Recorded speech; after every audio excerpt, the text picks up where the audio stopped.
watch, they'll know what we're talking about.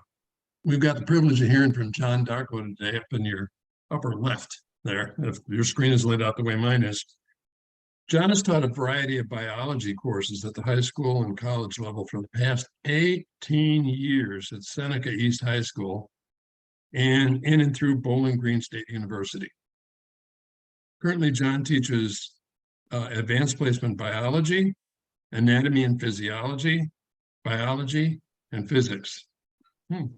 Jon has a diverse academic training with a BA in sociology from Ohio State University in 2000. He has a post-bachelor's in life science education and a master's of education in curriculum and instruction from Ashland University. Additionally, Jon has been completing graduate courses at the Department of Biological Science at Bowling Green. Jon has developed a robust, underscore that, robust set of online system dynamics models for students and learners, other learners, to explore biology and ecology at jondarkow.com, JONDARKOW.com, okay? jondarkow.com. Take a look at that. You're going to be amazed at what is on that website. Jon, it's really great to see you again and to have you make time in your day to come and join us and share with us. What we thought we would do is about a 35-minute presentation, and then we can discuss afterwards. Since the group is so small, I would imagine that if there are questions for clarification, you would have no problem with someone wants to raise their hand and get something clarified. But let's leave the discussion until after Jon has had a chance to tell the story. Really great to see everybody. Thanks. Nice to see everybody. Yeah, my name is Jon Darkow, and let's see. If I can share my screen, I'll be just walking you through kind of the activities that I do with my students. So give you an idea of how I'm approaching teaching with system dynamics models with my students. I do really, I think of system dynamics with my students in three ways. And one is just, let me see here. Can everyone see my screen okay?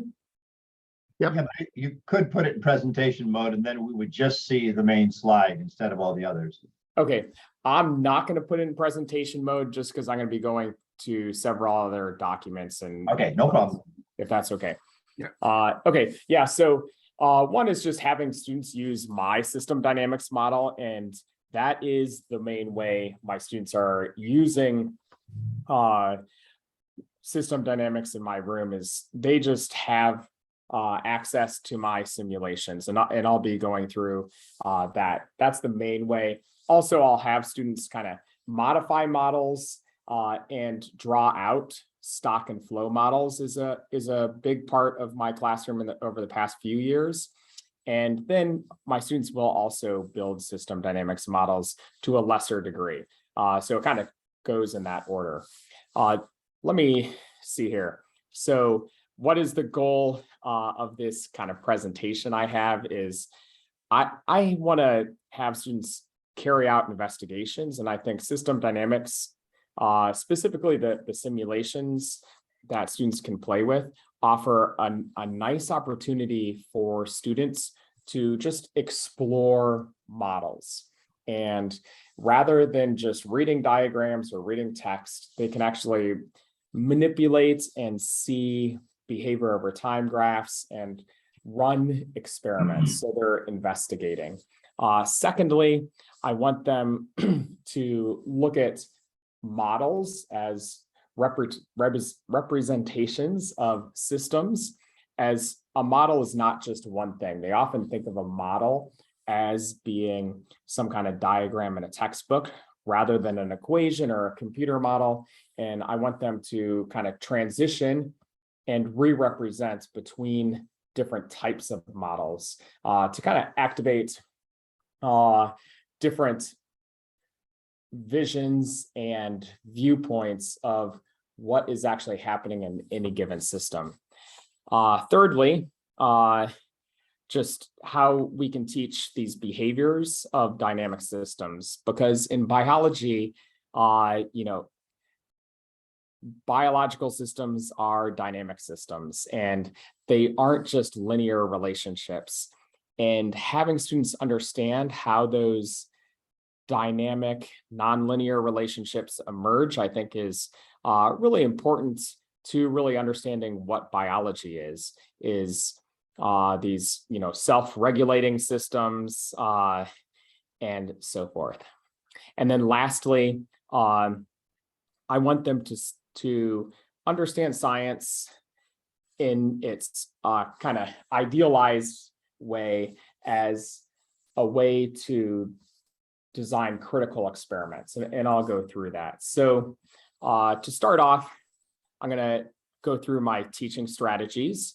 And the first one is I just like having students explore models through incrementally perturbing parameters. So they have sliders, they have buttons, and then they can run simulations. So they're by manipulating sliders and looking at graphs, they are, changing some cause and watching some effect. And while they're doing that, they're going to start inducing some kind of model, or what is the reason that this cause has this effect. So this is kind of a link of all the different stuff. And if you want, I could share this presentation also.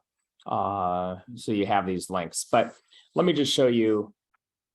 This is definitely my most popular simulation. So students at all levels are working with enzymes in the biology classroom, and I give some background information and just looking at what is this kind of relationship. I do have the stock and flow model here, and I love how Stella, now you can, by manipulating different variables, you can kind of see how the accumulations in the stocks are changing with live functions and animating those stock and flows diagrams. But this is generally what my students are seeing. So they have an interface and they have independent variables and then some kind of dependent variable. And students are just running simulations like this. I like including visual things that they might see in the actual classroom. But then most of my simulations, I do include a bit of randomness so that students can calculate the mean of different variables.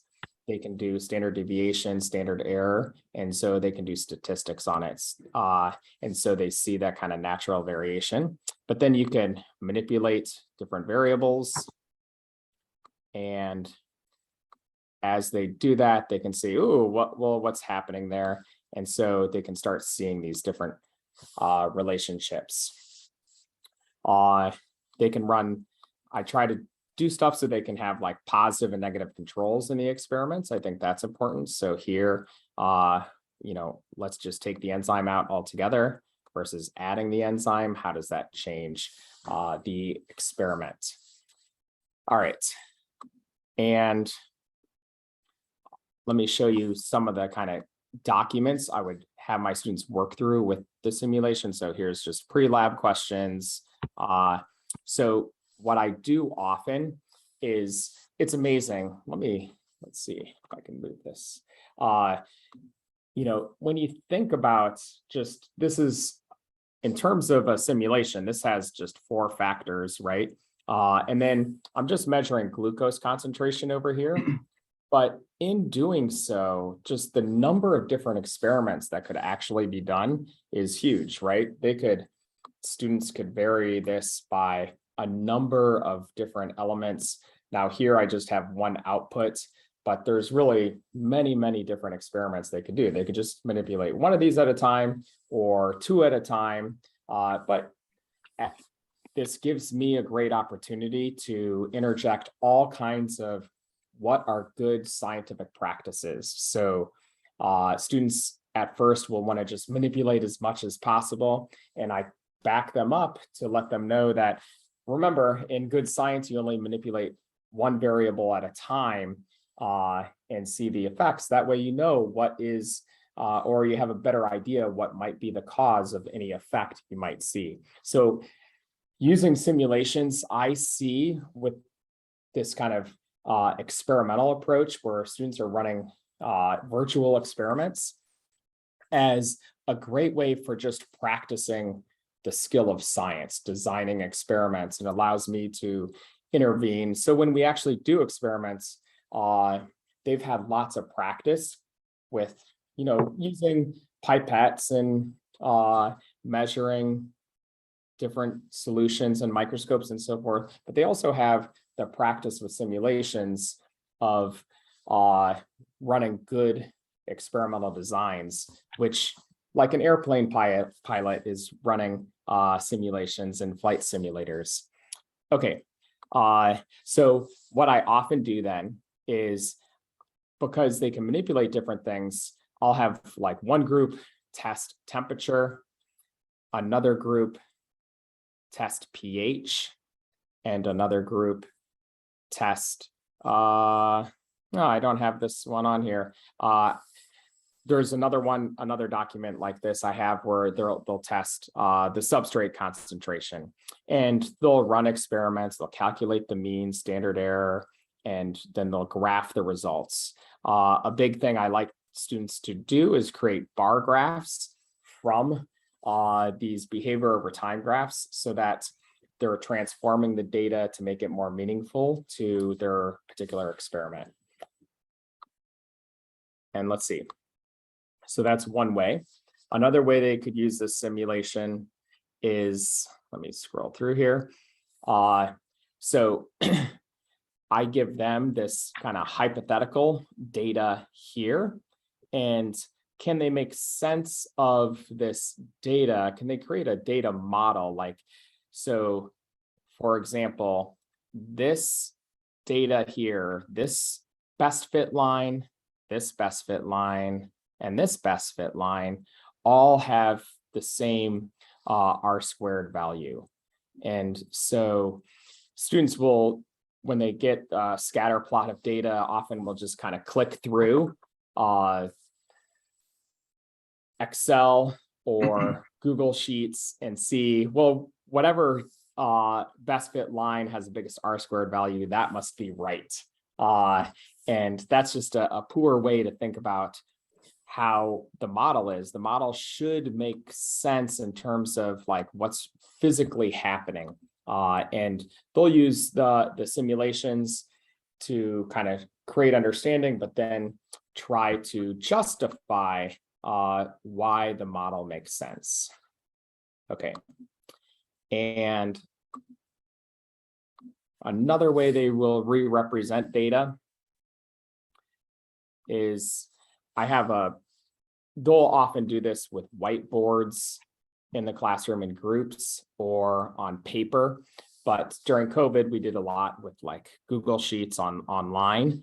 So I have an example of that. So with this, I made a key for the model. So let's say we have this visual model. So this is the chemical reaction. This is the shape of the enzyme.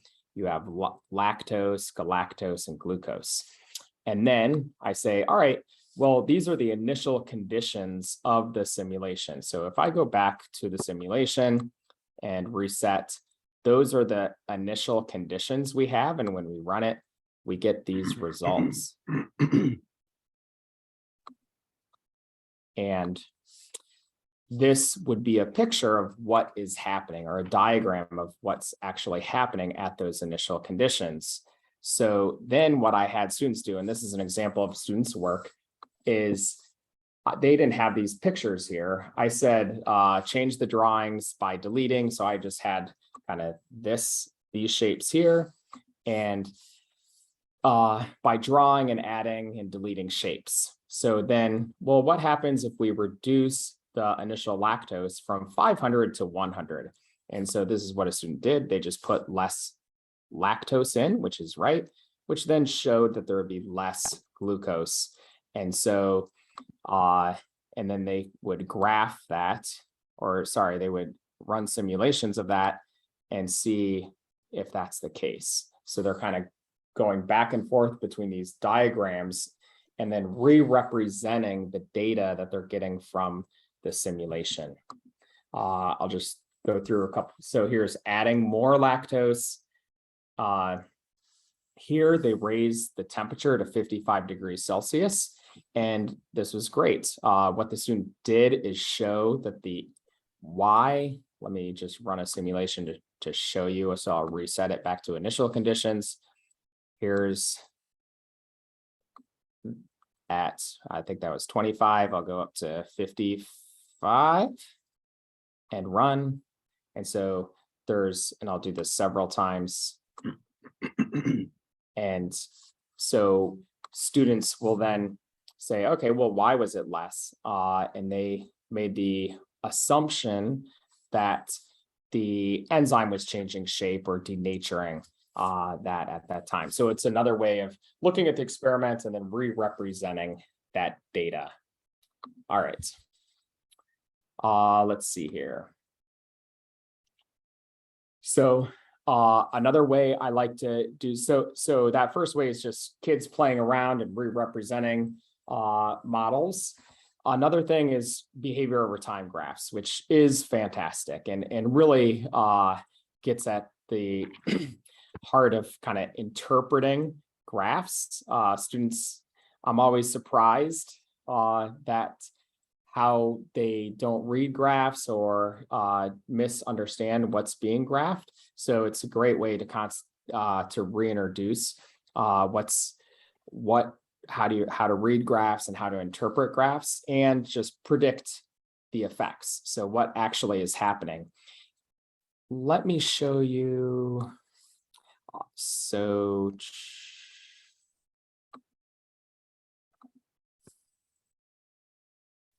okay, so here is just a diagram where I'll have kids. This is a document I have for this, but I'll also just have kids on whiteboards say, okay, what's going to happen if I do this and graph it? And there's two things I'm really looking for. Are they making just an error? So is their scientific understanding wrong?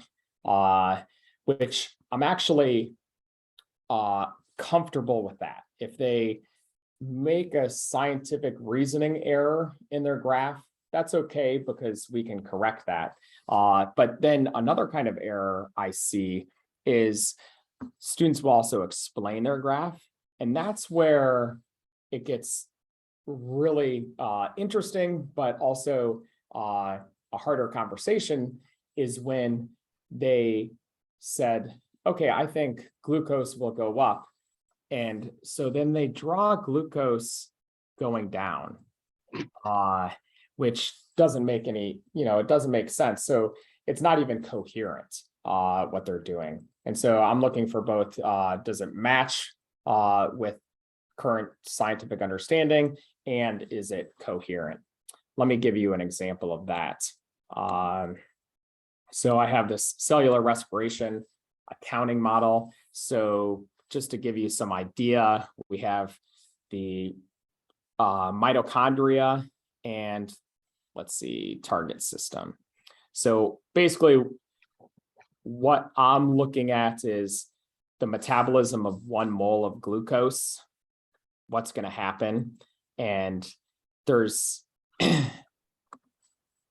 so let's see, glucose. So initial glucose is at 1 mole, and then it's graphing several things that I'm interested in my students tracking over the metabolism of that glucose, what's happening with ATP, NADH, oxygen, and carbon dioxide. I leave out FADH2 Even though I put that into the model, I never showed it to the students because it's just one more thing to add cognitive load that I want to reduce. And so I run the model, and ATP goes up during glycolysis. It goes up again during the citric acid cycle, and then it goes up a lot during oxidative phosphorylation. And so students can see that. Then I'll say, all right, well, what's going to happen if we put oxygen at 0? So they'll do behavior over time graphs, try to predict. Draw oxygen, what's happening now. Draw what's happening with ATP now. Now what's going to happen with ATP when there's no oxygen? A lot of students will just draw a flat line, and then we run this. And I have in my model, ATP going up to a net of 2 because of it's still going through glycolysis and fermentation. And then one of the things I find very interesting as a biology teacher is ATP synthase and the proton motive force. So at initial conditions, we have this. And all right, well, let's turn glucose off, and students will make predictions, right? And then I'll say, all right, well, what happens if we change the pH? And most students will say, hey, it's not going to have any effect. It shouldn't have any effect. And then we see ATP going up enormously. That's because this pH of the inner membrane space is, let's see if I can.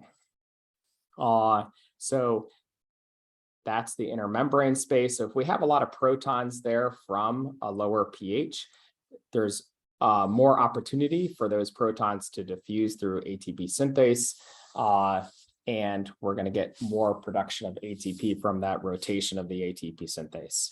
So this is using those behavior over time graphs, I think, is just one of the main ways I love using models like this in the classroom. It really forces them to stake a claim that I think is important, versus if they are just doing multiple choice or a yes or no answer, something like that. They can kind of have some dialogue, I feel like, that can justify, well, I didn't really think that. But when their lines are categorically different than what they see in the model, then we can have some nice conversations about the difference between their initial predictions and what actually happened in the simulation. And always, I try to reiterate that this is just my own model that I made. So this is not the real world. Okay. And let's see here.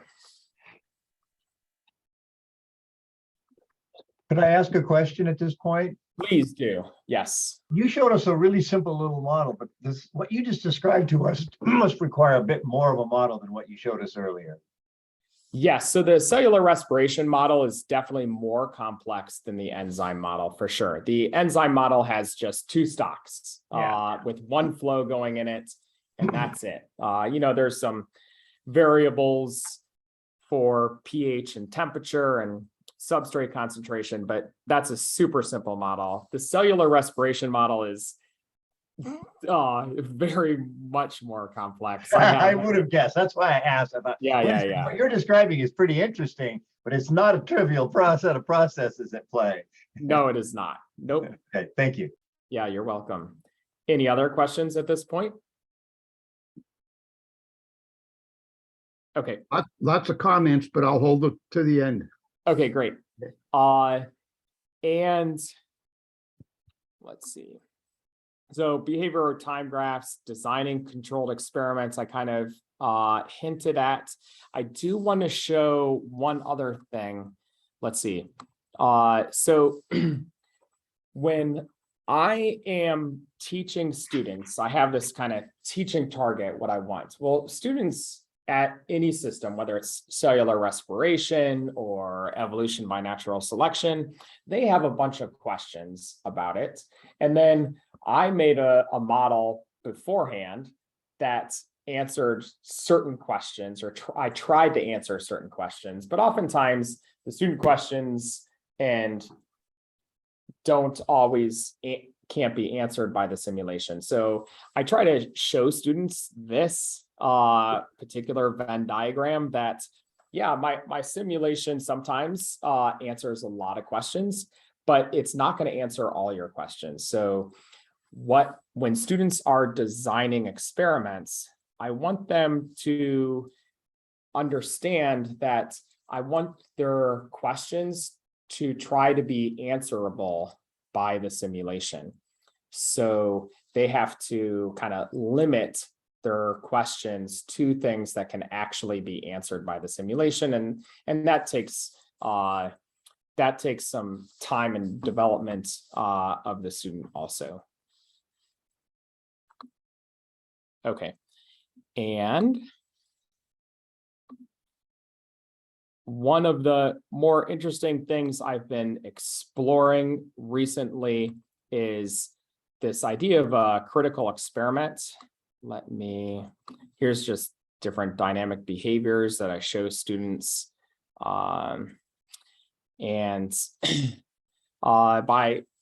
having students make predictions, it helps students confront and visualize their misconceptions. So they actually see what they predicted right next to what is happening in the model, which I think is valuable. So on to crucial experiments. Now, I understand not all science can be done like this with these kind of crucial experiments or critical experiments, but students will have, or we will have, some initial observation from a simulation, and then I'll show them a couple models, 2 or 3 models, and say, well, with the simulation, you can actually design experiments that can reject one model and support another model. So you have like an initial observation, and then if it's this model, model 1, well, it will have a larger, these kinds of behaviors, but it won't have these behaviors. And if it's model 2, it'll have these behaviors, but it won't have these behaviors. And let me show you. So we just did this one. Let me ground you in the, oh wait, I had it right there.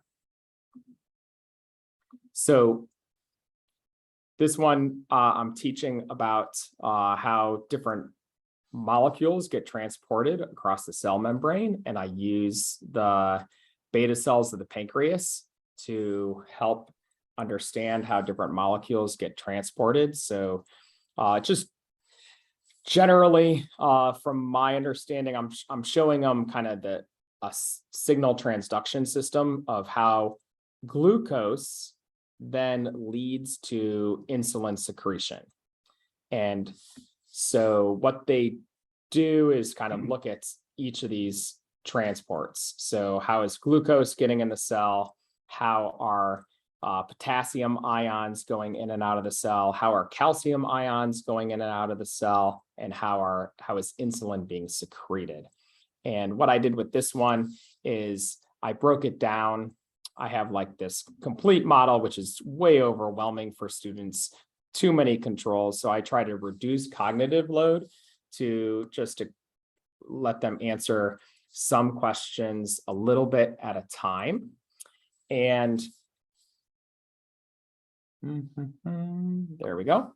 So I just took a screenshot of a document I use. So I give students like these 3 models, model 1, 2, and 3. And the first thing they do is try to see, okay, which one of these models matches up with these diagrams. And then I say, circle the model that's most supported by the simulation. So what they do then is, all right, these are 3 models for how glucose is getting in the cell. So let's go back to that. So if I run a simulation here,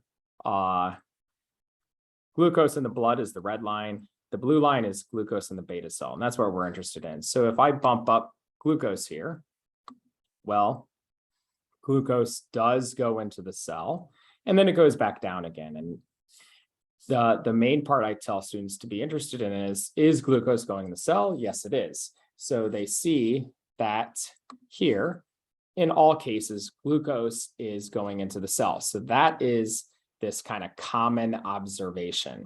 And then they try to design an experiment to say, all right, well, why is it one model versus another model? What experiments can I do? And it's amazing what students, how quickly some students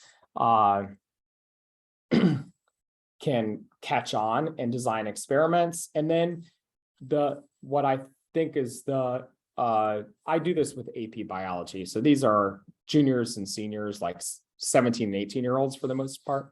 But what's nice is I have 4 of these. So I have simulation 1, 2, 3, and 4. At first, they're all struggling, and how do I design an experiment that's going to adjudicate? And by the end, though, they're doing it very quickly. So it's nice seeing this skill of designing experiments, controlled experiments, and they get better at it over time. So for example, just to kind of show you one thing you could do is, well, if we put glucose at a little amount, no glucose goes in. And you would assume that as you start incrementally adding glucose, at least a little bit should get in. But as we add this, no glucose, and then there seems to be, and I have it at 10, but there seems to be some kind of, maybe not, where is it? Some kind of tipping point, right?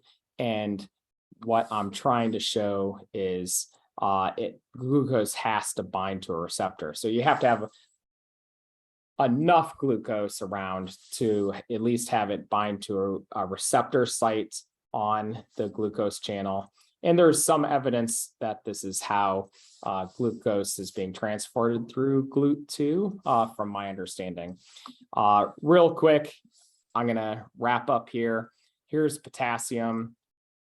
I also have this. So in this one, they can actually do a positive control. They can add an electrode. So positive controls.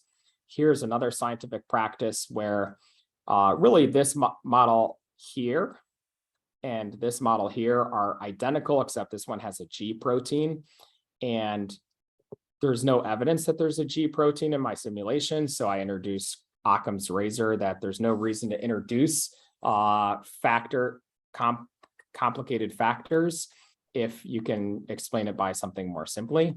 And then this one has a negative control, but I want to wrap up by showing you, so for the endocrine system, I'll have students actually design models using, and the main thing I have here is it just has to be a model that can self-regulate, that has negative feedback loops. And I have some students' models. So this is their document. They did this with Stella Online. I use Insight Maker also.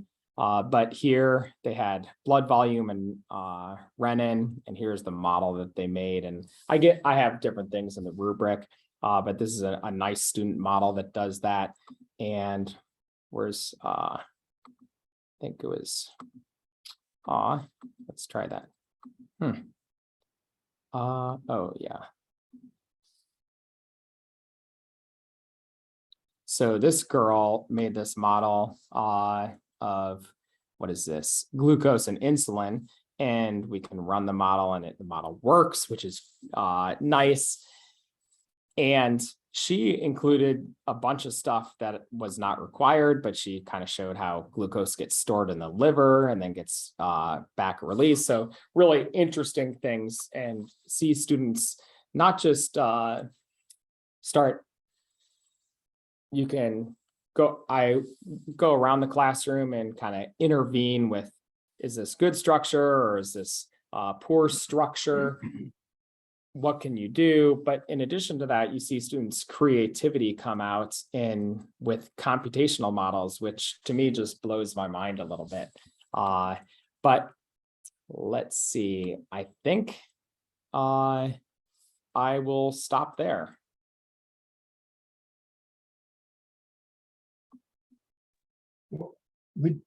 I'll make a comment before I turn it over to the intelligent questions.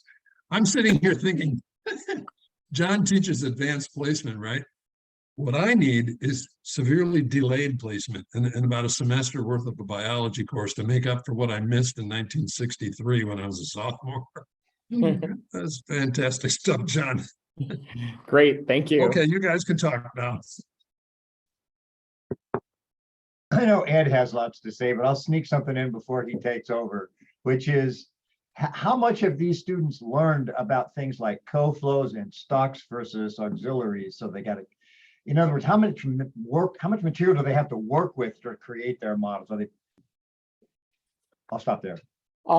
Yeah, so for example, when students are doing the endocrine system models, I'll do one activity, I'll put tape on the floor as a stock, and then I'll put tape for flows going in and out, and then I'll draw on, I'll either have on the whiteboard or on our presentation different stock and flow models with numbers, and very, very simple ones. So they start seeing different equations and how try to make sense at it. So students will actually, so if the inflow is two students will go in, and then another 2 students will go in, and then another 2 students will go in. So it's kind of meta modeling. So we're modeling, and that activity is the main way I do with the endocrine system. I am kind of wrapped up going through a natural selection model that I do with my sophomores. And for that, we do, I think it's William Carson wrote a book called Watershed Dynamics, and he did kind of something with, oh wait, I think I have them right here. So I'll have can you see this okay? Mm-hmm. Okay, so I have a bottle that's cut off here, and then I have a hole here. And so students will have these bottles set up, or funnels, and I actually use bigger ones than this because it's more exaggerated. But the first exposure to stock and flow is with water. And so then they will have this stock and this stock, and they're just kind of measuring every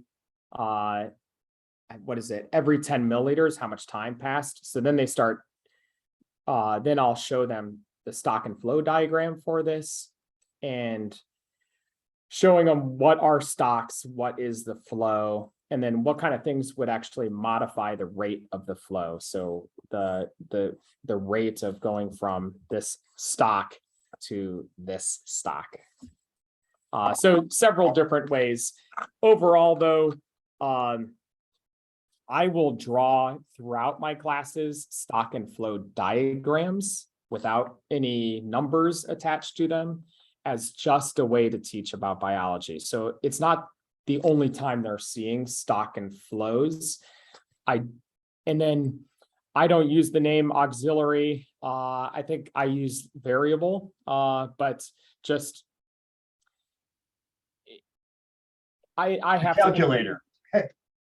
Yeah, I have to intervene quite a bit when they're. The reason I was going after co-flows is it seems so important in biology, and it's one of the hardest things for me to get across to people, that if you put dye in the water, as the water goes, the dye is going. So that has to be a connected relationship, things like that. I just wonder, maybe that's just me, and I'm wondering if you experience that same requirement, or do the design of your models kind of avoid that or not make a big deal out of it?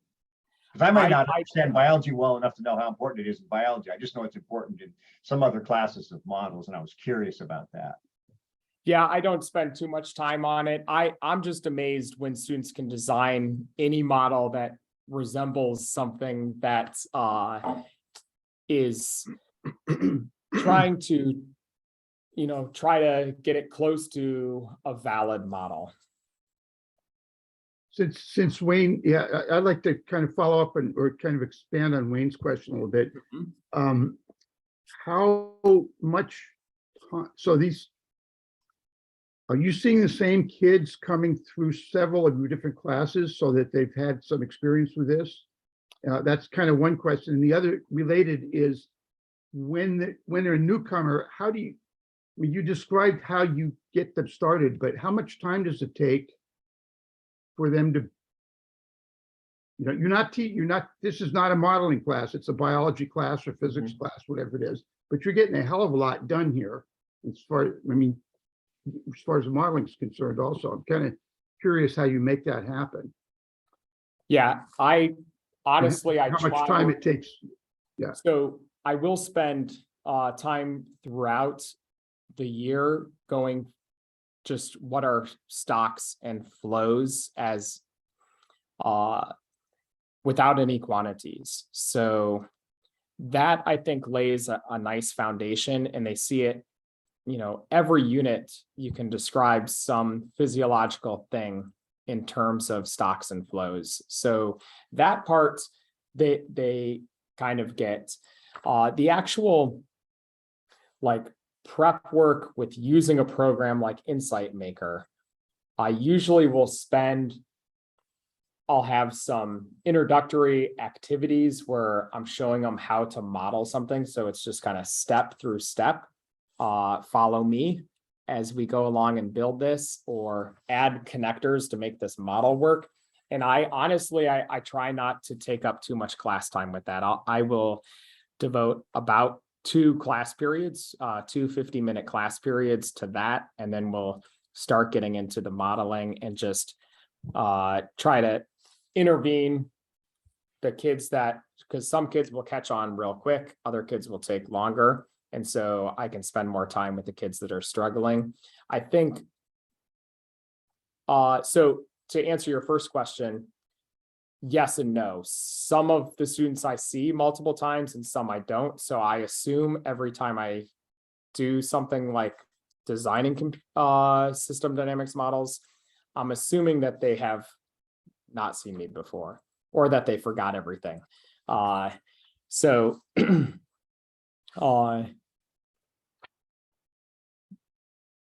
I forgot what else I was going to say, but I think one thing that kind of sticks out, we're all thinking about, like Wayne's quite co-flows and kind of the technical things, and we're going to system dynamics meetings and talking, kind of higher level.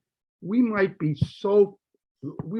underestimating what these kids can do by orders of magnitude, because this is amazing what they're doing, and it may be that we have to unlearn so much, and our colleagues have to unlearn so much from being beat over the head and neck maybe by the educational system that we've got that maybe doesn't quite work quite that well. And these kids don't have to do that. They're coming in and you start drawing stocks and flows. Well, that makes sense. Why would how can that not make sense? I mean, it's just I'm just amazed at how much you're getting done here. So there's the adoption. One of the things I see is why system dynamics is less adopted by other teachers is it really helps that I know a little bit about system dynamics modeling, so I can intervene in a kind of pseudo expert way, or at least help them along in a way. Also, though, I have no formal training in system dynamics, so what you all might see as some kind of particular error, I kind of brush off because I'm just glad students are trying to make these kind of computational models. And when I see insulin is having a positive impact on glucose absorption, if they are making that kind of it makes scientific reasonable sense that it would go in that direction, have a positive impact, whether it's additive or multiplicative or whatever. I'm okay with. I'm more interested in them understanding the science versus understanding if they're practicing good system dynamics modeling skills, which I think on the other side of this, we need to be careful that there are real system dynamic skills and, right ways of doing things, the wrong thing. yes. And I don't want to overestimate, these kids are not becoming expert system dynamicists. That's right. But they're learning a hell of a lot of underlying content. Yeah, and the beauty here is, you make a negative feedback loop of insulin regulation. It's a very similar model with predator-prey relationships. And so, the scale of the models, you make a model of one thing, it can be applied to other things. So they have this kind of availability heuristic now that they can apply to lots of areas. Yeah, there aren't that many core concepts, actually. There's just a whole bunch of interactions among them. I mean, when we were working on the anemia project, it probably, I don't know, Jim maybe can correct me, but it took quite a while. When we're doing the work, it's coming together. So, and it's like down the road somewhere, it's like, this is just a supply chain model.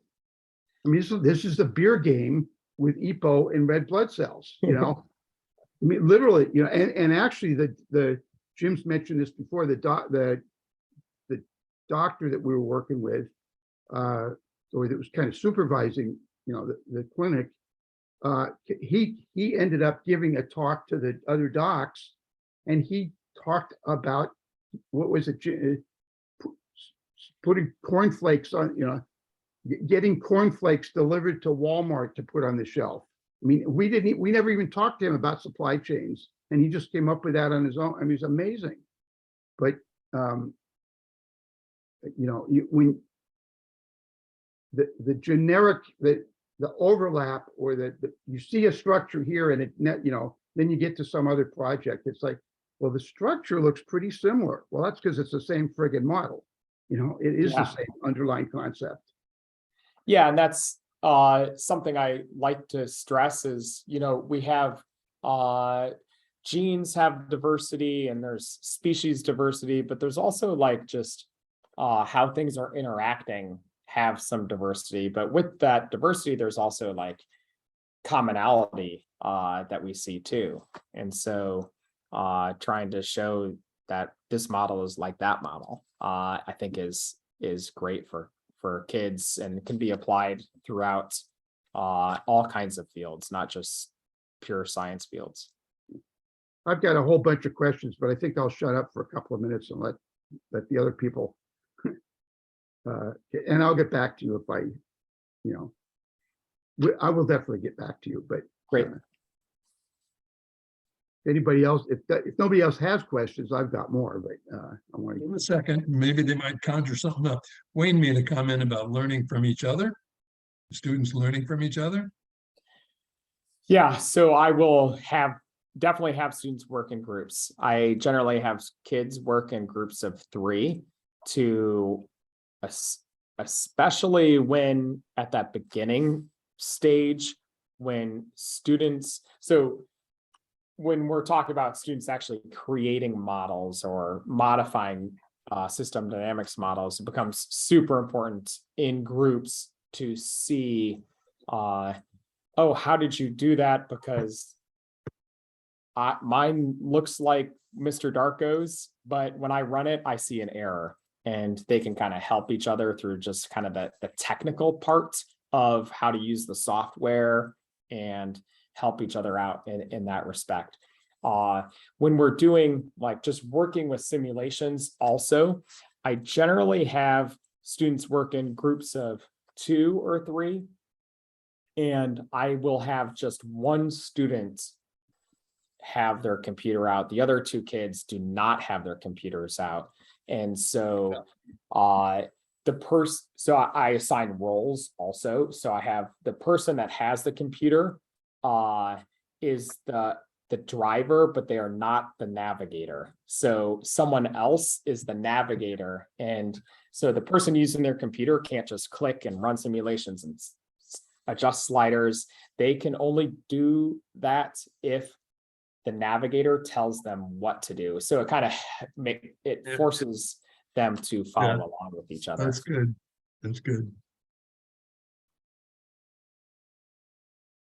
So I ran an executive education session, not in biology, but in business management, where I had IBM executives, 3 of them sitting at a laptop, laughing and giggling as they navigated the sliders on a customer relationship model, customer relationship management model. It was unbelievable. The energy that one computer and a group of 3 can create is just phenomenal. Yeah, it works. I find it works pretty well. It keeps everybody engaged. If you have groups of 4, I think don't work at all. But Yeah. you know, I could see with a group of 3 also having not that. I don't even know what the name to put on. The navigator's the one saying, you know, turn right, turn left, speed up, slow down, whatever. Somebody who sets the goal of where we're trying to get to. And then the navigator has to think of how do we get there? And then tell the person who's driving the boat, you know, the computer, what to do. So, I mean, there's a lot of room for interactions, obviously. yeah, that's a great suggestion. And I also like, you know, everyone can have a voice of what to do next and how to drive it, but ultimately we want the navigator making the decision. Also, because we're collecting data, one person has to be constantly. They constantly have to be writing They'll down. be asking lots of questions. Did I hear you right? So that's another important voice in a conversation.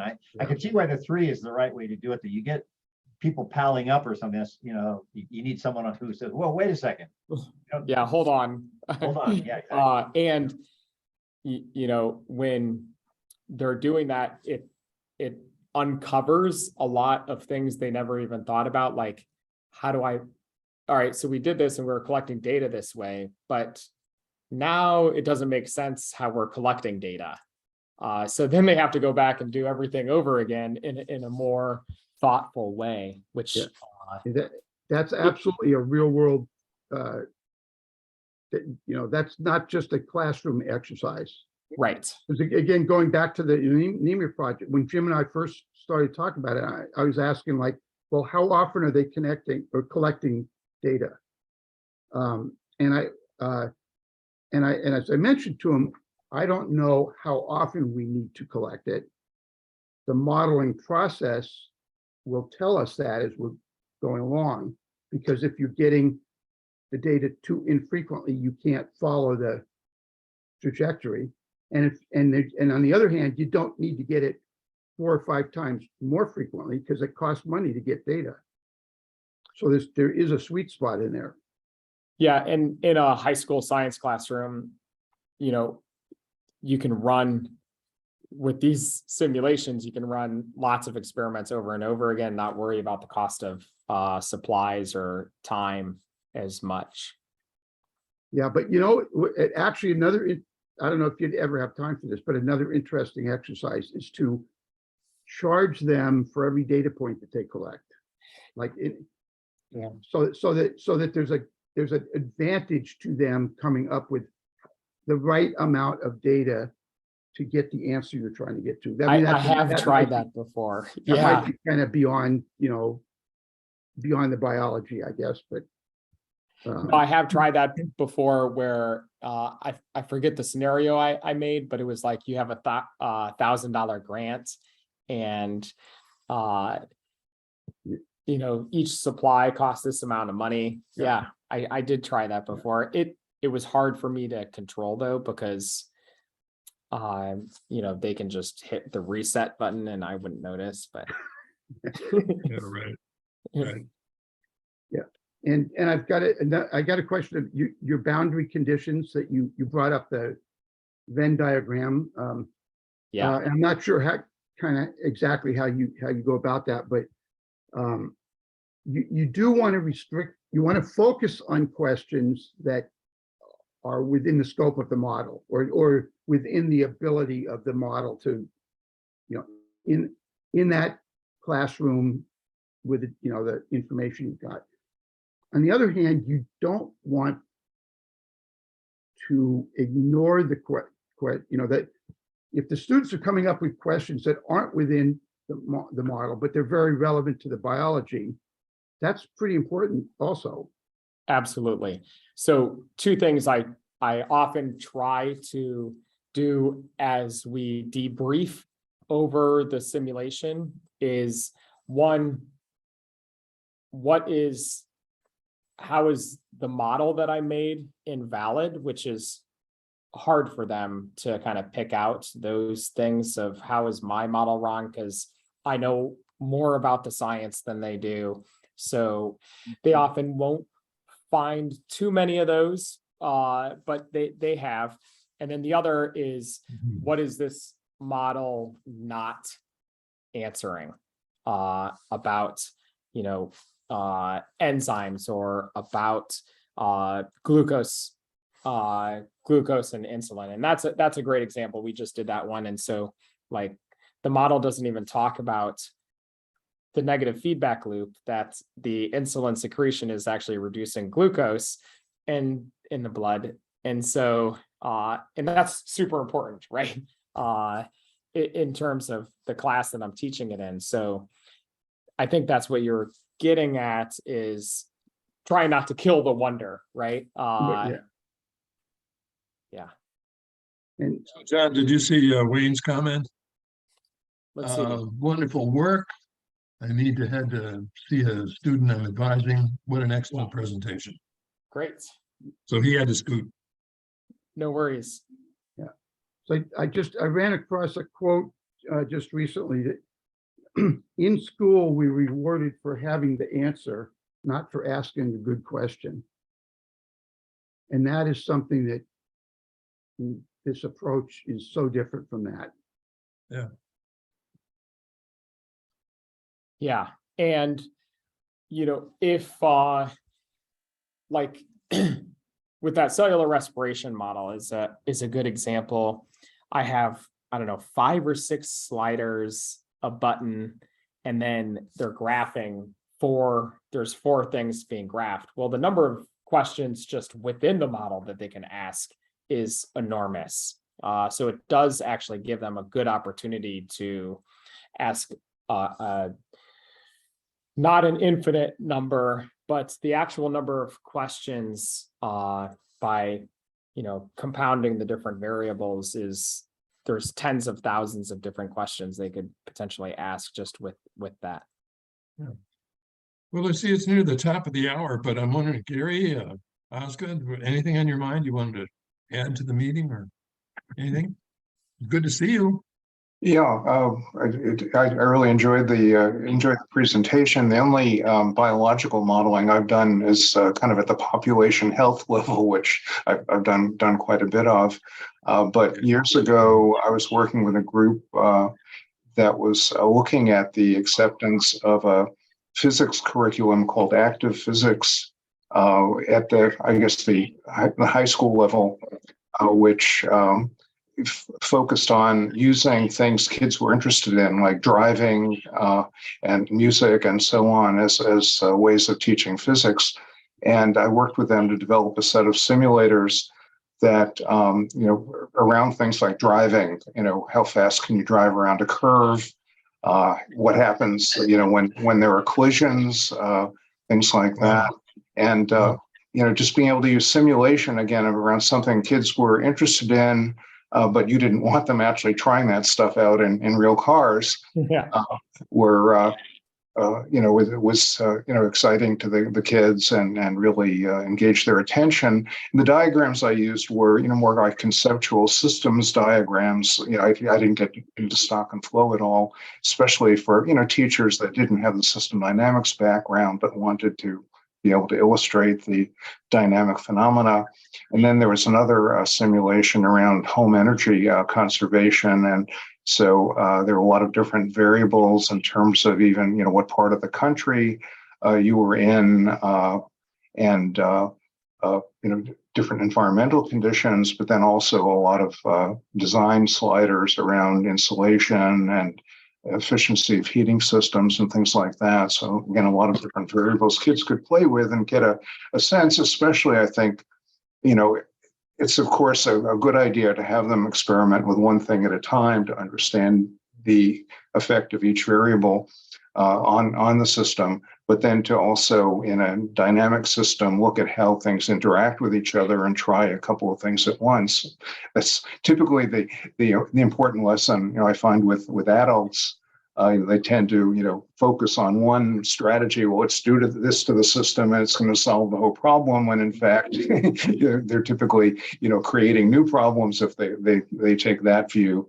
And in fact, understanding combinations of things you do to get a system to perform in the best way possible. Yeah, absolutely. I have a photosynthesis model where you have to I give them a challenge of seeing can they make glucose in the dark.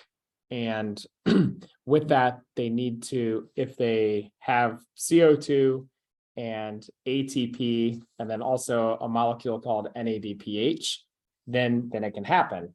But they have to manipulate several sliders in order to do that. So I think that's hitting right on what you're saying is, sometimes while you do want to manipulate one variable at a time, oftentimes things are multifactorial. So you have to manipulate more than one, but it's that idea of how do you know that that's the right effect? So you have to encourage play also. Well, it's good. It's good to see you again. And thank you for your encouragement to get this meeting up and running off the ground. I appreciate it. Good to see you. Oh, very good seeing you too. All of you, actually. Thank you very much for your presentation. Yeah, I don't have I had a few things in mind, but they all came up during the conversation. So you were mentioning about when you were talking about your interaction with the students, that these models, they help students to confront, visualize their misconceptions about how the system works, etc. Can you give some, some concrete examples to that? So yesterday I stepped through students making natural selection model. So they'll start by making an exponential growth model. Then it's tied to resources. So it's like a negative feedback loop. Then I take away the resources and they make a model of just two subpopulations, like variation 1, variation 2, and then that adds to the total population. And then I add the resources back. And so then it's 2 variations in the population. So 2 stocks there, and then a stock of resources. And what happens is if the death rate of one is greater or less than the death rate of the other, they evolve by natural selection, right? So one population just ends up growing faster and using the resources faster than the other population. And students, as they're working through the model, don't always understand that. They just think if the one variation is changing, then natural selection or evolution is taking place. Whereas it has to be a change in the frequency of one versus the other that is actually an example of evolution. And so some students got it real quickly, were able to pick out that subtle difference. But other students, I had to coach through several examples. So I would run a simulation and say, is this an example of natural selection? And sorry. And also then I had them graph. So when is natural selection happening? And some students were able to get it, and some students had more trouble. So that's why I had to intervene, because they were actually drawing it out, and I could see, no, that's still not just because it's changing, it's not. Does that clarify it? Yeah, sure. I mean, it was a great example. Thank you. You know what? I see it's a few minutes past the top of the hour. I know there are many more questions and things we could talk about, but in the interest of everybody's time, and I know, John, you're busy today as well, I think we should wrap. And I guess if there are any kind of follow-up questions, You can I can email me. answer 'em. Yeah. And My other 8 questions, is that what you're? yeah, the other 8 questions in the other 45 minutes that you have in mind. Yeah, absolutely. Got it. Please, I would love them. Great. Let me make a very short comment. I thought your comment about asking your students what's wrong with your model. How many teachers get up in the front of the classroom and Yeah. ask the students to tell me what I'm doing wrong here? Yeah. That, I mean, and to create an environment that's comfortable enough where they could even consider that and feel safe, I mean, that's amazing. Yeah. I think when Yeah. when you have been modeling like I have for years, and you realize every model that you've ever made has You're all wrong. they're all wrong, and Yeah. like, oh my gosh, I never realized that I can make this one better. And then just in any of the models I showed you, I probably have made at least dozens, if not hundreds, of iterations of those models. So it's like, yeah, they're imperfection is just a part of the process. Join the club. Right. Exactly. Well, thank you. I have to That's go. great. So much. Thanks.